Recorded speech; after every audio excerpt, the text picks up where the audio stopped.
Guys aloo പൊറോട്ടക്കാരൻ നമ്മളെ പറ്റിച്ചു. ഡൽഹിയിൽ വന്നു കഴിഞ്ഞാൽ ഓട്ടോ പിടിക്കാൻ നിൽക്കരുത് കേട്ടോ. ഹലോ ഗൈസ്, ഞാനിപ്പോൾ ഉള്ളതെന്ന് പറഞ്ഞാൽ എറണാകുളത്താണ്. എറണാകുളത്ത് നിന്ന് ഞാനൊരു പെട്ടെന്ന് പ്ലാൻ ചെയ്തൊരു ട്രിപ്പ്. ഇത് എങ്ങോട്ട് പോകണമെന്നൊന്നും എനിക്കറിയത്തില്ല. നോക്കാം നമുക്കിത് എവിടെ വരെ പോകുന്നു. ഞാൻ ഓർത്ത് പിടിക്കാനാണ് പ്ലാൻ ചെയ്തിരിക്കുന്നത്. ഒരു യൂട്യൂബ് വീഡിയോ പോലും ഞാൻ കണ്ടിട്ടില്ല. നമുക്ക് നോക്കാം എങ്ങനെയാവും പരിപാടിയെന്ന്. വലിയ സാധനമൊന്നും എടുത്തില്ല. 2 ടീഷർട്ട് 2 പാൻറ്റ് നോക്കാം. ഇതിപ്പോൾ കൊച്ചി എടപ്പള്ളിയിലാണ് ഞാനുള്ളത്. ബാക്കി കാണാം നമുക്ക്. സെക്കൻഡ് ക്ലാസ്സിലാണ് ഞാനിപ്പോൾ യാത്ര തുടങ്ങുന്നത്. അപ്പോൾ എല്ലാവരും പറഞ്ഞ് ഭയങ്കര തിരക്കായിരിക്കും എന്നൊക്കെ പറഞ്ഞു. പക്ഷേ അങ്ങനെ തിരക്കൊന്നും ഉണ്ടായിരുന്നില്ല. പുതിയ ട്രെയിനായിരുന്നു, ഭയങ്കര ക്ലീൻ ആയിട്ടുള്ള ട്രെയിനായിരുന്നു. വലിയ ആൾക്കാരൊന്നും ഉണ്ടായിരുന്നില്ല. എൻ്റെ അപ്പുറത്തൊരു ഹിന്ദിക്കാരനുണ്ടായിരുന്നു, പുള്ളി ഡൽഹിയിലേക്ക് തന്നെയായിരുന്നു. അങ്ങനെ ഞാൻ കയറി പുറത്തേക്ക് കയറി കിടന്നു. നല്ല കുഷ്യനൊക്കെ ഉള്ളതായിരുന്നു. ഇവർ കുറേ പേര് ഇവിടെ ഇരിപ്പുണ്ട്. ഇവിടെ ഇഷ്ടംപോലെ സീറ്റുണ്ട്. പക്ഷേ ഇവർ ഇവിടെ തന്നെ ഇരുന്ന യാത്ര ചെയ്യുള്ളൂ ഇവരുടെ തീരുമാനം. അങ്ങനെ ഞങ്ങൾ യാത്ര തുടങ്ങി. ഇത് വിശാഖപട്ടണത്തിന് മുമ്പുള്ള സ്ഥലങ്ങളാണ്. ഇങ്ങനെ ട്രെയിൻ യാത്രയ്ക്കകത്ത് നമ്മുടെ ഈ ഭാഗത്തേക്കൊന്നും അധികം കാണാനൊന്നുമില്ല. ഇങ്ങനെ കുറേ കൃഷിയും പച്ചപ്പും അങ്ങനെ കാര്യങ്ങളൊക്കെ ഉള്ളൂ. ഇത് വിശാഖപട്ടണം എത്തുന്നതിന് മുമ്പുള്ള തൊട്ട് മുമ്പുള്ള സ്റ്റേഷനാണ്. ഞാനപ്പോൾ ഒന്ന് ഇറങ്ങി. കുറേ നേരമായില്ലേ നമ്മൾ ട്രെയിനിലിരിക്കുന്നത്. അപ്പോൾ അങ്ങനെ ഇറങ്ങിയതാണ്. പിന്നെ യാത്ര തുടങ്ങി.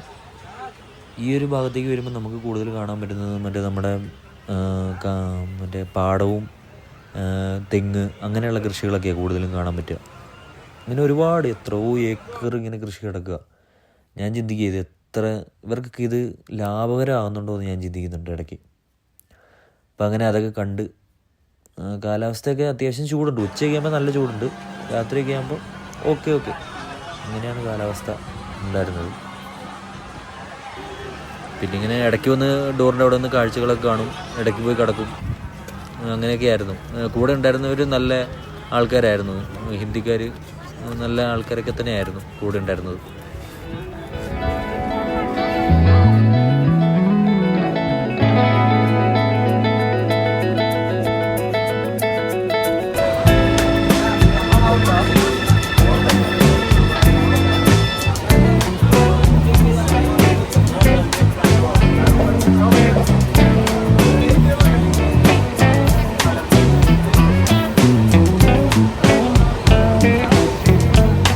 കാണുന്നതൊക്കെ അവിടെയുള്ള ചെറിയ ചെറിയ പട്ടണങ്ങളാണ്.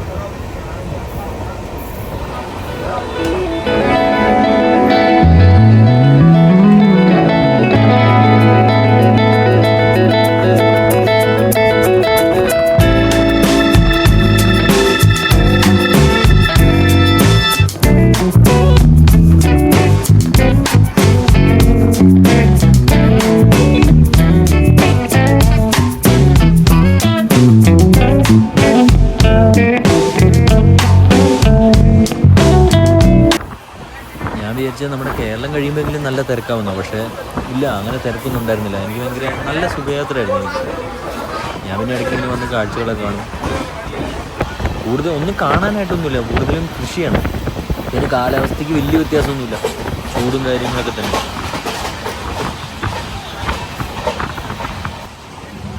ഇതുപോലെയുള്ള ഫാക്ടറികളൊക്കെയാണ് ഇനി നമുക്ക് കാണാനുണ്ടാവുള്ളൂ അവിടെ പോകുന്ന വഴിക്ക്.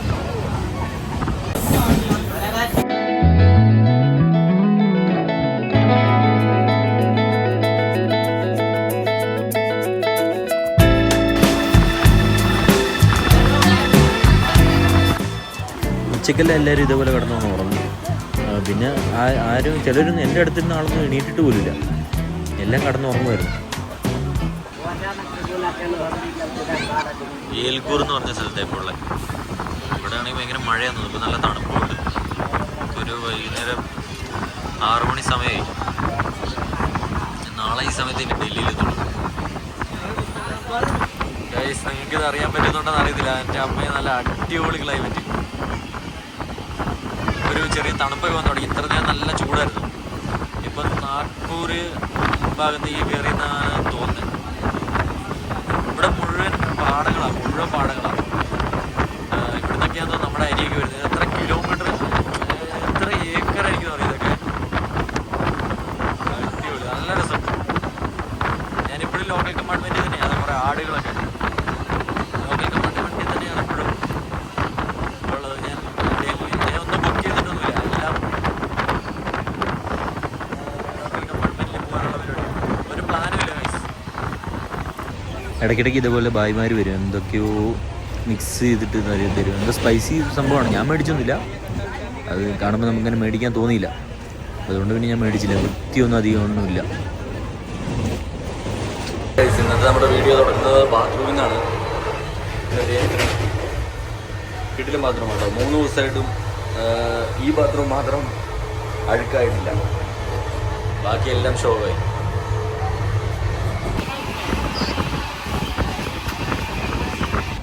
ഞാൻ ഈ വിജയവാഡയ്ക്ക് അടുത്തുനിന്ന് ഒരു ആപ്പിൾ പോലത്തെ സാധനം മേടിച്ചിട്ടുണ്ടായിരുന്നു, 30 രൂപ. അത് വെറുതായിരുന്നു. അത് എനിക്കിവിടെ ഡൽഹി എത്തുന്നവരുണ്ടായിരുന്നു. ഞാൻ അതും കഴിച്ചു. പിന്നെ ബ്രെഡും പീനട്ട് ബട്ടറും ഇതായിരുന്നു എൻ്റെ ഭക്ഷണം, പിന്നെ വെള്ളവും. ഇത് മാത്രമൊന്നുമല്ലായിരുന്നു, ഞാൻ ഉച്ചയ്ക്ക് ചോറോ അങ്ങനെ എന്തെങ്കിലും മേടിച്ച് കഴിക്കും പുറത്തുനിന്ന്. ഇവരുടെ റെയിൽവേ സ്റ്റേഷനിൽ ഇവർ വന്ന് ഫുഡ് കൊടുത്തു. ഇപ്പോൾ ഡൽഹി എത്താനായി. വലിയ തിരക്കോ കാര്യങ്ങളോ ഒന്നുമില്ല. ഞാനും പുള്ളിയുണ്ട്. നല്ല സുഖമായിട്ട് ഞങ്ങൾ കിടന്ന് ഉറങ്ങി പോരുകയും ചെയ്തു.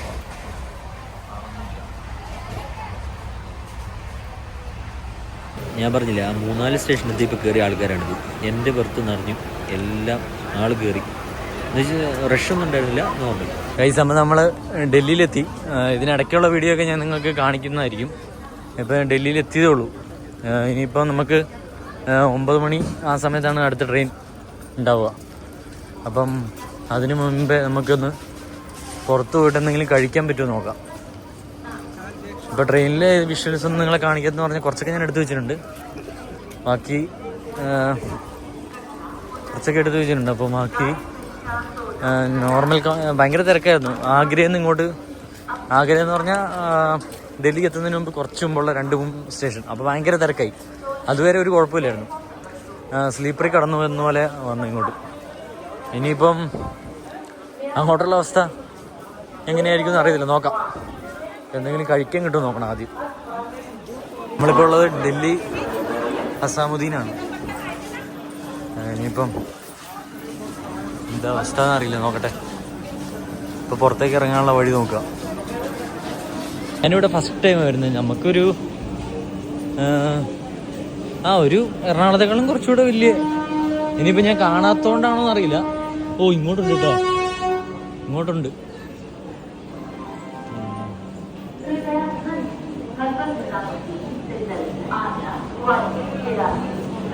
പുറത്തോട്ടുള്ള വഴി നോക്കുക ഗൈസ്. ഇനിയിപ്പം കണ്ടിന്യൂസ് ആയിട്ട് വീഡിയോ ഉണ്ടാവും കേട്ടോ. കാരണം ഇപ്പം ഇതുവരെ ഒന്നും കാണിക്കാനൊന്നും ഉണ്ടായിരുന്നില്ല. ട്രെയിനിൽ യാത്രയും കാര്യങ്ങളൊക്കെ ഉണ്ടായിരുന്നുള്ളൂ. ഇനിയിപ്പം ഇനിയാണ് നമ്മളെ റിസ്കി യാത്ര തുടങ്ങുന്നത്. ഓ, ഇത് അങ്ങോട്ടുണ്ട് കേട്ടോ, അതാ അങ്ങോട്ടുണ്ട് സ്റ്റേഷൻ.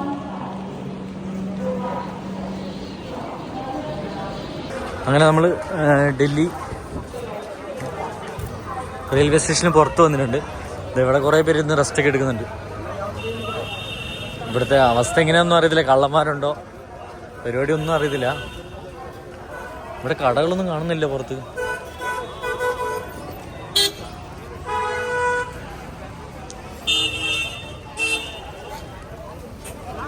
അവിടെയാണ് മെയിൻ എൻട്രൻസ് എന്ന് തോന്നുന്നു. അടിപൊളി.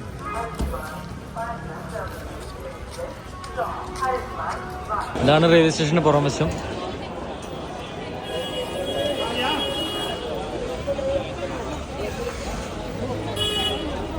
ഇതിനൊരു എത്തും പിടിയില്ലല്ലോ. അത് പുറത്തേക്കൊന്നും ഇല്ലേ. ഇവിടെ എന്തെങ്കിലും കഴിച്ചിട്ട് തിരിച്ച് ഇതേ സ്റ്റേഷനിൽ വന്നിട്ട് വേണം നമുക്ക് തിരിച്ച് അടുത്ത ട്രെയിൻ കയറാൻ. അങ്ങനെ നമ്മളിവിടുത്തെ ഒരു തട്ടുകട വന്നിട്ട് 50 രൂപയ്ക്ക് 2 പൊറോട്ടയും ദാൽ കറി. ഇന്നാണ് കട. നോക്കാം, കഴിച്ചു കിട്ടി പറയാം എങ്ങനെയുണ്ടോ. പിന്നെ അച്ചാറുണ്ട് കേട്ടോ. മോനെ രക്ഷയില്ല. ഇഡ്ഡലി ഞാൻ ആദ്യമായിട്ട് കഴിക്കുന്നതുകൊണ്ടാണോന്നൊന്നും അറിയില്ല. പക്ഷെ നല്ല അടിപൊളി ആലു പൊറോട്ട. ആലു പൊറോട്ട ഇതിന് മുമ്പ് ഞാൻ കഴിച്ചിട്ടുണ്ട്. പക്ഷെ അടിപൊളിയാണ് കേട്ടോ, അടിപൊളിയായിരുന്നു. 50 രൂപയായിരുന്നു പ്രൈസ്. പക്ഷെ 50 രൂപയ്ക്ക് ഓക്കെയാണ്, വെർത്താണ് സംഭവം. കൊള്ളാം, വയറ് പറഞ്ഞു. പിന്നെ നമ്മളിത് ചിലവ് ചുരുക്കിയുള്ള ഒരു യാത്ര ആയതുകൊണ്ടും ഇന്നത്തേക്ക് ഒരു ദിവസത്തേക്ക് ഭക്ഷണത്തിന് 100 രൂപ ആയിട്ടുള്ളൂ. പിന്നെ ഇനി എങ്ങനെ മുമ്പോട്ട് പോകും നോക്കാം. ഇതൊക്കെ റെയിൽവേ സ്റ്റേഷന് പുറത്തുള്ള പരിപാടികളാണ്. ഇവിടെ നിങ്ങൾ ഓട്ടോ ഒന്നും പിടിക്കാൻ നിൽക്കണ്ട. ഡൽഹിയിൽ വന്നു കഴിഞ്ഞാൽ ഓട്ടോ പിടിക്കാൻ നിൽക്കരുത് കേട്ടോ. നമുക്ക് ഇഷ്ടം പോലെ മെട്രോ കേന്ദ്ര ഗവൺമെൻറ് ഉണ്ടാക്കി വെച്ചിട്ടുണ്ട്. ഇവിടുന്ന് നേരെ മെട്രോ പിടിക്കുക. നിങ്ങൾക്ക് പോകേണ്ട സ്ഥലം ഇഷ്ടം പോലെ മെട്രോ ഉണ്ട്. ഗൈസ്, ആലു പൊറോട്ടക്കാരൻ നമ്മളെ പറ്റിച്ചു. 50 രൂപയ്ക്ക് അവൻ കൊടുത്തു. തൊട്ടപ്പുറത്തെ കടയിൽ 30 രൂപ കൊടുക്കുന്നുണ്ടായിരുന്നു. ഡൽഹിയിൽ വന്നാൽ നിങ്ങൾ എന്തായാലും എല്ലാ കടയിലും കയറി ചോദിച്ചിട്ട് ഭക്ഷണം പോലും കഴിക്കാൻ പാടുള്ളൂ. അത്രയ്ക്ക് പറ്റിയിട്ട് നടപ്പുണ്ട് ഇവിടെ.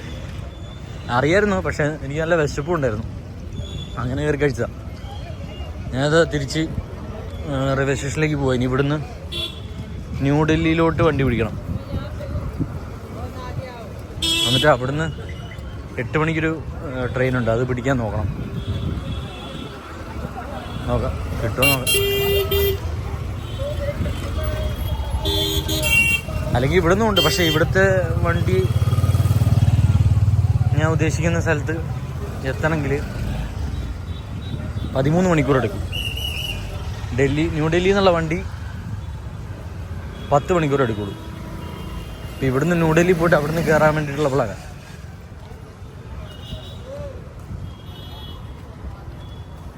ഒരുപാട് മലയാളീസ് ഒന്നും ഇറങ്ങുന്നുണ്ട് കേട്ടോ ഡൽഹിയിൽ. ഞാനത് കുറച്ച് പഴം മേടിച്ചു. 4 പഴത്തിന് 20 രൂപ. കുഴപ്പമില്ല. ഇങ്ങനെ കുറേ ഓട്ടോറിക്ഷകൾ കാണാൻ പറ്റും കേട്ടോ. അങ്ങനെ നമ്മൾ വീണ്ടും റെയിൽവേ സ്റ്റേഷനിലേക്ക് എത്തി. ഇനിയിപ്പം ഒന്ന് എൻക്വയറി ചെയ്യണം. ഇവിടുന്ന് വണ്ടിയുടെ കേസ് എങ്ങനെയാണെന്ന് നോക്കണം.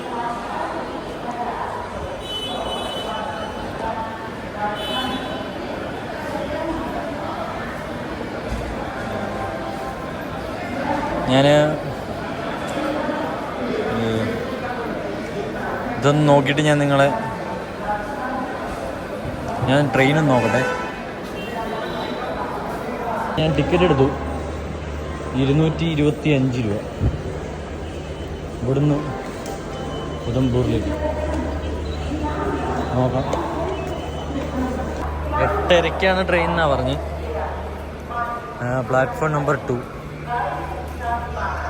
അവർക്ക് ഉറപ്പില്ലാത്ത പോലെ അവർ സംസാരിക്കുന്നത്. എൻക്വയറി ചോദിച്ചപ്പോൾ ഓക്കെ ഉണ്ട്, പക്ഷേ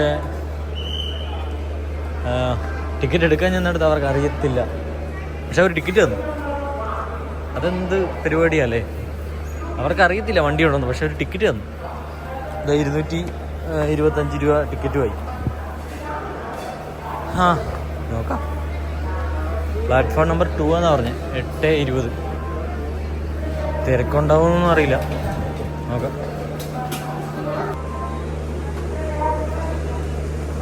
ഇവിടുന്ന് ഒരു 10-13 മണിക്കൂറുണ്ട് വണ്ടി. ഇതിപ്പോൾ ഏത് വണ്ടിയാണെന്ന് അറിയത്തില്ല, അതാണ്.